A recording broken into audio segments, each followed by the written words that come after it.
Buenos días a todos. Hoy viernes 13 de agosto vamos a seguir la lectura de Cómo ganar amigos e influir sobre las personas, este libro maravilloso de Dale Carnegie. Yo soy Gino Carpentieri, estamos conectados desde la plataforma de TGU de Toga United y vamos a seguir la lectura desde la página 158 de su libro. Si quiere usted conocer algunas indicaciones excelentes acerca de la manera de tratar con las personas, de dominarse y mejorar su personalidad, lea la autobiografía de Benjamin Franklin, una de las obras más fascinadoras que se han escrito clásica en la literatura norteamericana. En esta historia de su vida, Franklin narra cómo triunfó sobre el hábito inicuo de discutir y se transformó en uno de los hombres más capaces, suaves y diplomáticos que figuran en la historia norteamericana. Un día, cuando Franklin era un jovencito arrebatado, um, un viejo cuáquero amigo suyo lo llevó a un lado y le soltó unas cuantas verdades, algo parecido a esto. Ven, eres imposible. Tus opiniones son como una bofetada para quien difiera contigo. Tan es así que ya a nadie interesan tus opiniones.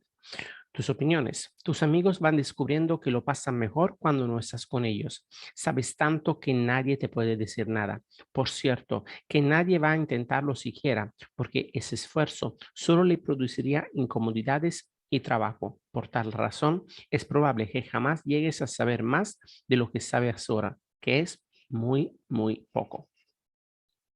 Uno de los rasgos más hermosos que ha tenido Franklin, a mi juicio, es la forma en que aceptó esta dolorosa lección. Tenía ya edad suficiente y suficiente cordura para comprender que era exacta, que si seguía como hasta entonces, solo llegaría al fracaso y a la catástrofe social. Dio, pues, una media vuelta. Comenzó inmediatamente a modificar su actitud insolente, llena de prejuicio. Adopté la regla, refiere Franklin en su biografía, de evitar toda contradicción directa de los sentimientos de los demás y toda afirmación tajante de los míos. Hasta me prohibí el empleo de aquellas palabras o expresiones que significan una opinión fija, como por cierto o indudablemente. Y adopté en lugar de ellas, creo, entiendo o imagino que una cosa es así o así me parece por el momento. Cuando otra persona aseguraba algo que a mi juicio era un error, yo me negaba el placer de contradecirla abiertamente y demostrar enseguida algún absurdo en sus palabras. Y a responder comenzaba observando que en ciertos casos o circunstancias su opinión sería acertada, pero que en el caso presente me parecía observar cierta diferencia, etcétera, etcétera. Pronto advertí las ventajas de este cambio de actitud. Las conversaciones que entablaba fluían más agradablemente. La forma modesta en que exponía mis opiniones eh, les procuraba una recepción más pronta y menos contradicción. Me veía menos mortificado cuando notaba que estaba en un error y conseguía más fácilmente que los otros admitieran sus errores y se sumaran a mi opinión cuando era la justa. Y esta manera de actuar, que al principio empleé con cierta violencia en cuanto a mis inclinaciones naturales, se hizo con el tiempo tan fácil y ha llegado a ser tan habitual que acaso en los últimos 50 años nadie ha escuchado de mis labios una expresión dogmática. Y a esta costumbre, después de mi carácter de integridad, debo principalmente el hecho de haber conseguido tanto peso ante mis ciudadanos cuando he propuesto nuevas instituciones o alteraciones en las antiguas y tanta influencia en los consejos públicos cuando he sido miembro de ellos, porque yo era un mal orador, jamás elocuente, sujeto a mucha vacilación en mi elección de las palabras, incorrecto en el idioma y sin embargo generalmente he logrado que prevalecieran mis opiniones. ¿Qué resultado dan en los negocios los métodos de Benjamin Franklin? Veamos dos ejemplos. Catherine Alfred de Kings Mountain, Carolina del Norte, es supervisora de ingeniería industrial en una fábrica textil. Contó en una de nuestras clases cómo había mejorado un problema delicado antes y después, cómo había manejado un problema delicado antes y después de seguir nuestro curso. Parte de mi responsabilidad, digo, es crear y mantener sistemas y normas de incentivación para nuestros operarios, de modo que puedan ganar más produciendo más hilado. El sistema que habíamos estado usando funcionaba muy bien cuando solo teníamos dos o tres tipos diferentes de helado. Pero recientemente ampliamos nuestro inventario e instalaciones de modo que nos permitiera producir más de 12 variedades diferentes. El sistema actual ya no es adecuado para pagar con justicia a los operarios por el trabajo que realizan, dándoles un incentivo para aumentar la producción. Yo había ideado un sistema nuevo que nos permitiría pagarle al operario por la clase de helado que estuviera produciendo en cada momento. Con mi nuevo sistema en la mano, fui a una reunión de la dirección decidida a probar que mi idea era la más adecuada. Les expliqué en detalle en qué se habían equivocado y les mostré los injustos que habían sido. Y les dije que yo tenía toda la respuesta que necesitaban. Para decirlo suavemente, fracasé miserablemente. Me había afanado tanto en defender mi nuevo sistema que no les había dado oportunidad de admitir decorosamente que el viejo sistema ya no les servía. La cuestión quedó congelada. Después de varias clases en este curso, comprendí muy bien dónde había estado mi error. Pedí otra reunión y esta vez les pregunté dónde creían que tenían problemas. Discutimos cada punto y les pedí opiniones sobre los mejores modos de proceder. Con unas pocas sugerencias lanzadas aquí y allá, dejé que ellos mismos elaboraran mi sistema. Al final de la reunión, cuando lo expuse, lo aceptaron con entusiasmo. Ahora estoy convencida de que no puede lograrse nada bueno y sí puede hacerse mucho daño si uno le dice directamente a una persona que está equivocada. Solo se consigue despojar a esa persona de su autodignidad y uno queda como un entrometido. Tomemos otro ejemplo y recordemos que estos casos son típicos de la experiencia de miles de personas. Ed Crowley es vendedor en una gran empresa maderera de Nueva York. Crowley admite que durante años estuvo diciendo que se equivocaban a muchos experimentados inspectores de madera y había ganado las discusiones, pero sin ningún beneficio. Porque esos inspectores, dijo Crowley, son como árbitros de fútbol. Una vez que llegan a una decisión, no la cambian jamás. Crowley comprobó que su empresa perdía mucho dinero gracias a a las discusiones que él ganaba. De modo que mientras seguía el curso, resolvió cambiar de táctica y renunciar a las discusiones. ¿Con qué resultados? Veamos el relato que hizo antes los miembros de la clase. Una mañana sonó el teléfono de mi oficina. Un hombre acalorado e iracundo procedió a informarme de que un camión de madera que habíamos enviado a su fábrica era completamente insatisfactorio. Su firma había detenido la descarga y solicitaba que dispusiéramos inmediatamente lo necesario para retirar la mercadería de su patio. Después de descargar aproximadamente la cuarta parte del envío, el inspector de la empresa informaba que la madera estaba un 55% por debajo de la calidad normal. En esas condiciones, la casa se negaba a aceptar el cargamento. Salí inmediatamente para la fábrica y en el camino pensé en la mejor manera de resolver la situación. En esa circunstancia, yo habría recordado ordinariamente las reglas sobre la calidad de la madera y procurado, como resultado de mi experiencia y mis conocimientos como inspector de maderas, convencer al otro inspector de que la madera era de la calidad requerida y que él interpretaba erróneamente las reglas de inspección. Pero en cambio, me decidí a aplicar los principios aprendidos en este curso. Cuando llegué a la fábrica encontré al comprador y al inspector de muy mal talante, dispuestos a discutir y a pelear. Llegamos hasta el camión y les pedí que continuaran descargando para poder ver cómo se presentaban las cosas. Pedí al inspector que siguiera en su tarea y dejara a un lado las piezas defectuosas como había viniendo haciendo y pusiera la madera buena en otra pila. Después de contemplarlo un rato, comencé a advertir que su expresión era estricta en exceso y que no interpretaba bien las reglas. La madera en cuestión era pino blanco y yo sabía que el inspector era muy entendido en maderas duras, pero no tenía competencia ni experiencia en cuanto al pino blanco.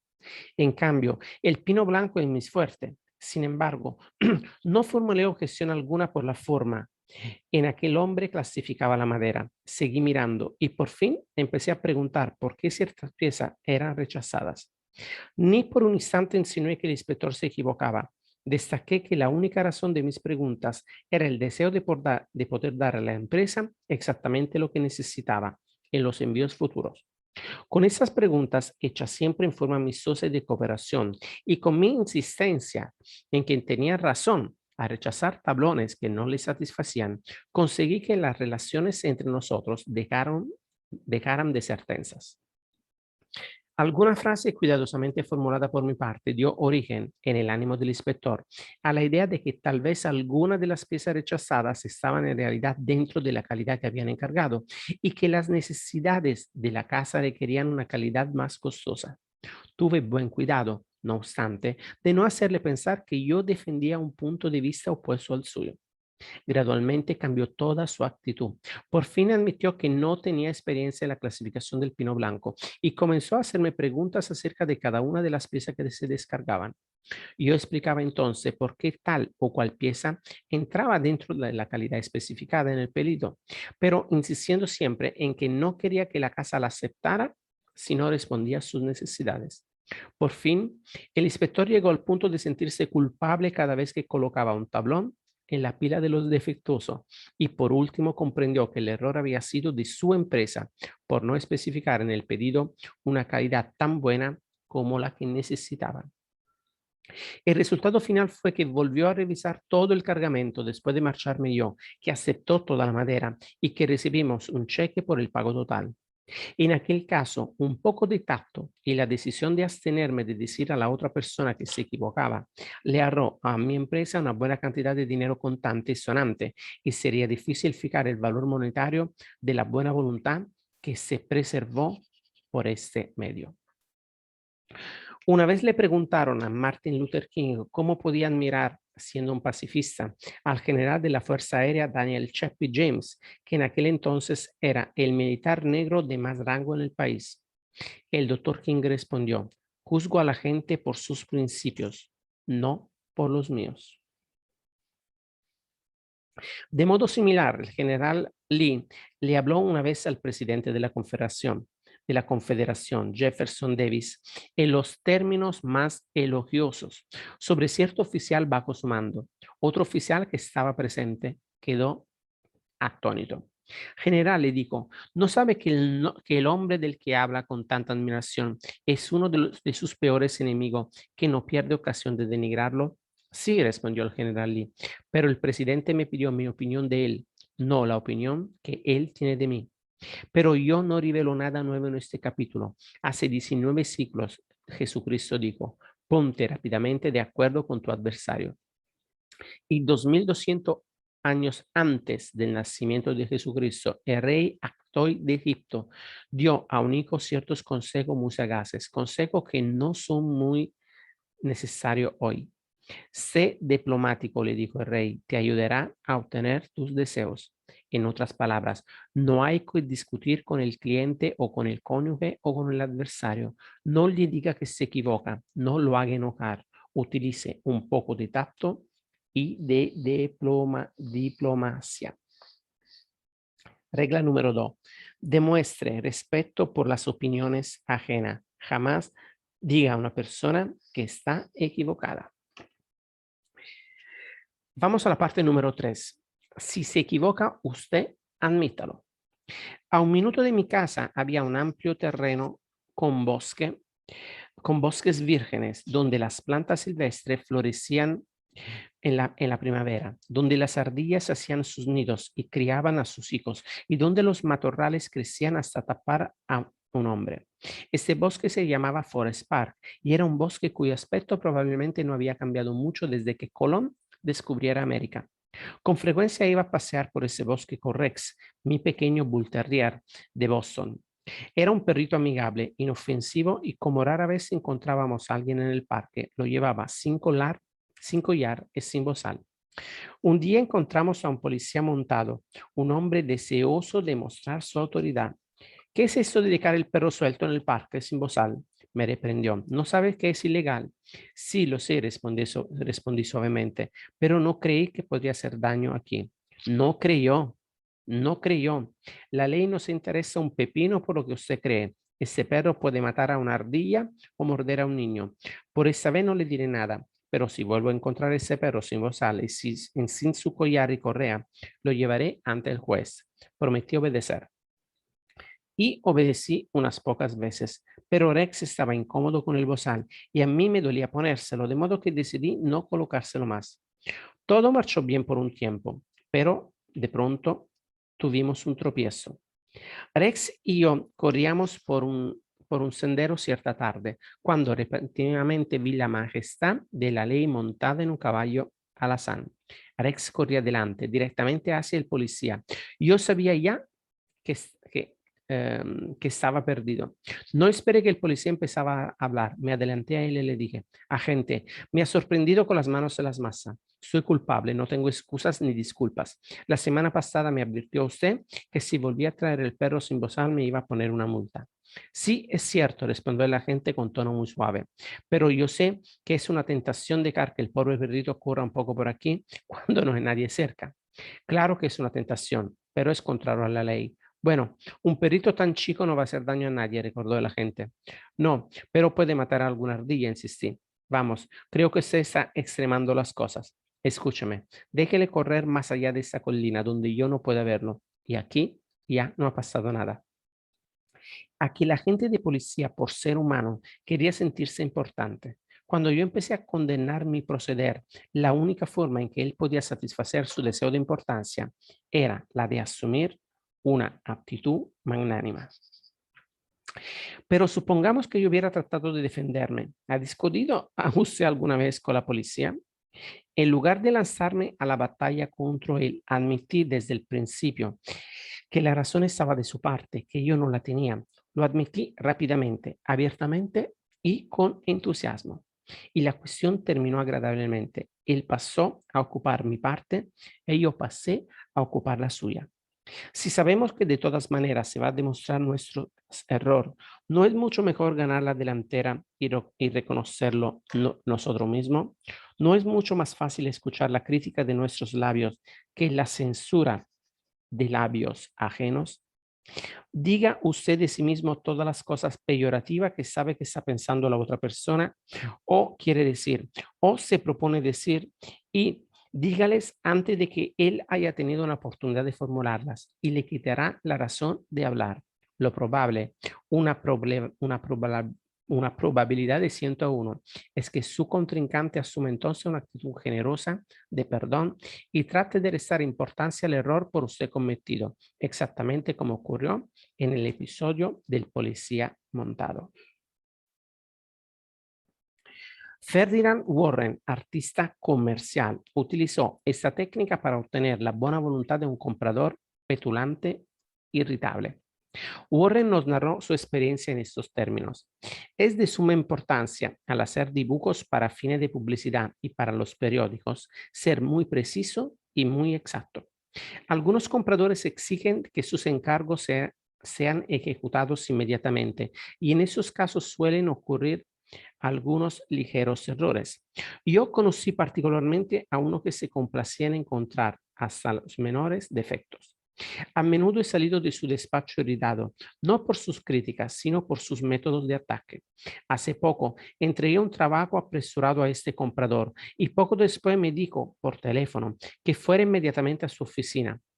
Cuando llegué encontré lo que esperaba y temía. Estaba lleno de hostilidad, encantado de tener una oportunidad de criticarme. Preguntó acaloradamente por qué yo había hecho esto y aquello. Vi una oportunidad para aplicar la autocrítica, según lo recomiendo en ese curso. Así pues le contesté, señor fulano, si lo que dice usted es cierto, la culpa es mía y no hay excusas por ese error. Después de hacer dibujos para usted durante tanto tiempo, ya debía saber estas cosas. Estoy avergonzado por lo que ocurre. El comprador empezó a defenderme inmediatamente. Sí, es cierto, afirmó, pero al fin y al cabo no es un error muy grave. Es solamente cualquier error, le interrumpí, puede resultar costoso y todos son irritantes. Quiso hablar, pero no le dejé. Yo estaba a mis anchas. Por primera vez en la vida me criticaba a mí mismo y estaba encantado. Debí tener más cuidado, proseguí. Usted me encarga mucho trabajo y merece que se le entregue lo mejor. Así pues, voy a hacer ese dibujo de nuevo. No, no, protestó, ni piense en tomarse toda esa molestia. Elogió después mi trabajo, me aseguró que solo hacía falta una leve modificación y que mi ligero error no había costado dinero a su firma, que al fin y al cabo era una cuestión de detalle que no valía la pena preocuparse.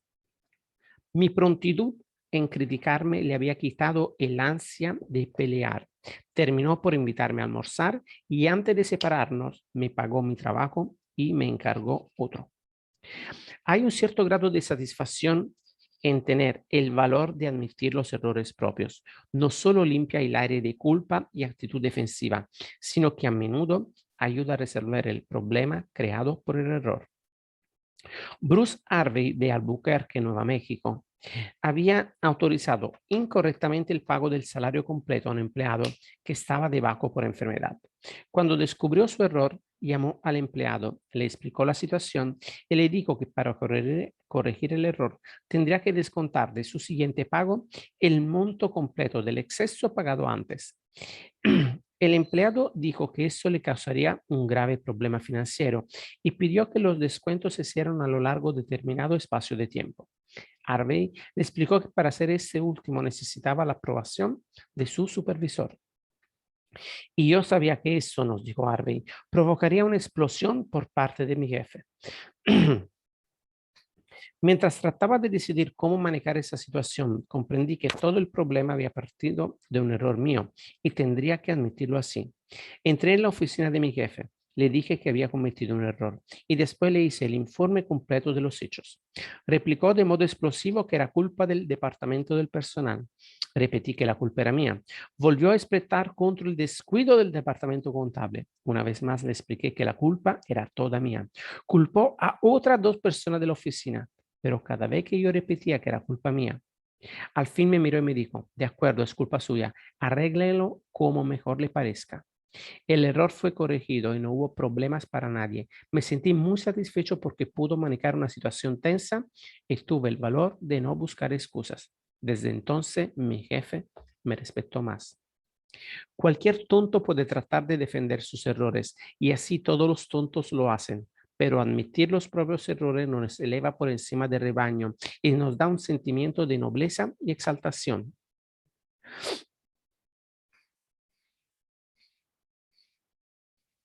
Por ejemplo, una de las cosas más bellas que registra la historia de Robert Lee es la forma en que se echó toda la culpa por el fracaso de la carga de Pickett en Gettysburg. La carga de Pickett fue sin duda el ataque más brillante y pintoresco que jamás ha ocurrido en el mundo occidental. El mismo general Pickett era pintoresco. Tenía tan largo el pelo que sus rizos castaños le tocaban casi los hombros y, como Napoleón en sus campañas de Italia, escribía ardientes cartas de amor día tras día en el campo de batalla. Sus leales tropas lo saludaron con vítores aquella trágica tarde de julio en que emprendió la marcha hacia la línea de la Unión, la gorra inclinada con gallardía sobre la oreja derecha. Lo vitorearon y lo siguieron, hombro contra hombro, fila tras filas, estandartes al viento y bayonetas resplandecientes al sol. Era un hermoso espectáculo, osado, magnífico. Un murmullo de admiración corrió por las líneas de la Unión al avistarlo. Las tropas de Piquet avanzaron con paso fácil a través de huertos y maizales, a través de un prado y sobre una quebrada. Pero entre tanto los cañones del enemigo destrozaban sus filas y ellos seguían decididos, irresistibles. De pronto la infantería de la Unión se alzó detrás del muro de piedra en el cerro del cementerio donde se había ocultado y disparó andanada tras andanada contra las fuerzas indefensas que iban avanzando. La cima del cerro era una llamarada, un matadero, un volcán.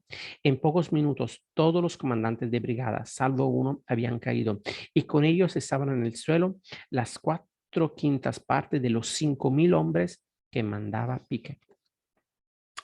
El general Lewis Armistead, que conducía las tropas en el asalto final, corrió adelante, saltó sobre el muro de piedra y agitando la gorra en la punta de la espada gritó: A ellos, muchachos. Así lo hicieron. Saltaron sobre el muro, hincaron bayonetas en los cuerpos enemigos, aplastaron cráneos con sus mosquetes y clavaron las banderas del sur en el cerro del cementerio. Las banderas flamearon ahí por un momento apenas, pero ese momento, breve como fue, resultó el momento supremo para la Confederación. La carga de Pickett, brillante, heroica, fue, no obstante, el comienzo del fin. Lee había fracasado, no podía penetrar en el norte y lo sabía. El sur estaba perdido. Tan triste, tan atónito, cuando Lee, que envió su renuncia y pidió a Jefferson Davis, presidente de la Confederación, que designara a un hombre más joven y más capaz. Si hubiera querido culpar a cualquier otro jefe por el desastroso fracaso de la carga de Pickett, habría encontrado muchas excusas. Algunos de sus comandantes de división fallaron. La caballería no llegó a tiempo para apoyar el ataque de la infantería. Esto resultó mal y aquello también. Pero Lee era demasiado noble para culpar a los demás. Cuando los soldados de Pickett, vencidos, ensangrentados, volvieron trabajosamente a las líneas confederadas, Robert Lee salió a su encuentro a solas y lo recibió con una autocrítica que era poco menos que sublime. Todo esto, confesó, ha sido por culpa mía. Yo, y solamente yo, he perdido esa batalla. Pocos generales de la historia han tenido el valor y la fuerza de carácter necesarios para admitir tal cosa. Michael Chung, instructor de uno de los cursos de nuestros cursos en Hong Kong, nos contó que la cultura china presenta algunos problemas especiales y dijo que a veces es necesario reconocer que los beneficios de aplicar un principio pueden superar las ventajas de mantener una antigua tradición. Tenía un alumno, un hombre maduro que hacía muchos años estaba distanciado de su hijo. El padre había sido adicto al opio, pero ahora está curado. En la tradición china, una persona mayor no puede tomar la iniciativa en un caso como aquel. El padre sentía que le correspondía al hijo dar el primer paso hacia la reconciliación. En una de las primeras clases del curso, habló de sus nietos que no conocía y de lo mucho que deseaba reunirse con su hijo. Los alumnos del curso, todo chino, comprendieron su conflicto entre su deseo y una antigua tradición. El padre sentía que los jóvenes debían mostrar respeto por sus mayores y que estaba en lo justo al no ceder a su deseo y esperar a que fuera su hijo quien se acercara a él. Hacia el fin del curso, el padre volvió a dirigirse a la clase. He estado pensando en mi problema, dijo. Dale Carnegie dice, si usted se equivoca, admítalo rápida y rotundamente. Es demasiado tarde para que yo lo admita con rapidez, pero puedo hacerlo con rotundidad. Me porté mal conmigo. Él tuvo razón en no querer verme y en alejarme de su vida.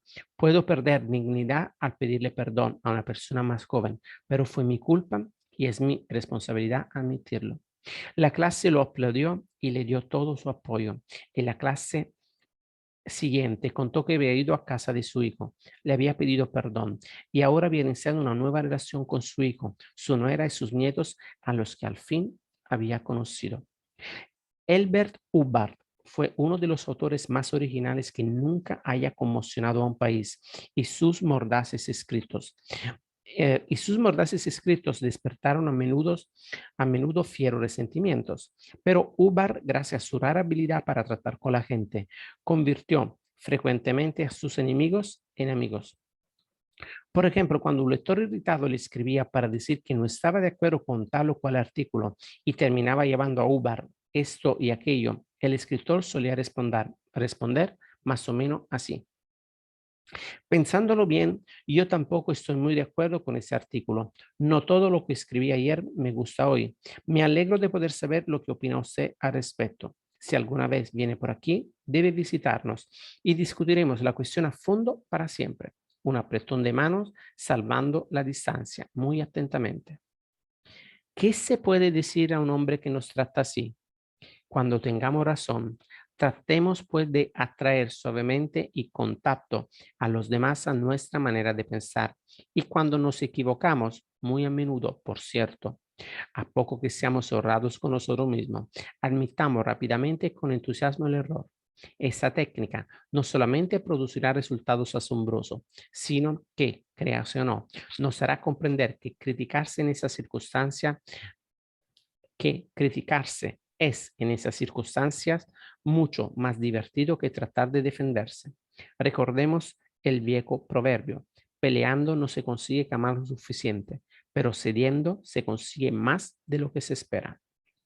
Regla número 3. Si usted está equivocado, admítalo rápida y rotundamente. Muy bien, amigos, gracias por haberme acompañado hasta aquí en esta semana. Vamos a empezar el lunes con la parte número 4, una gota de miel. Así que le deseo un feliz viernes, un excelente fin de semana para poderse relajar, afilar la sierra para empezar la próxima semana con mucha fuerza y decisión. Un abrazo para todos y nos vemos el lunes. Chao, chao.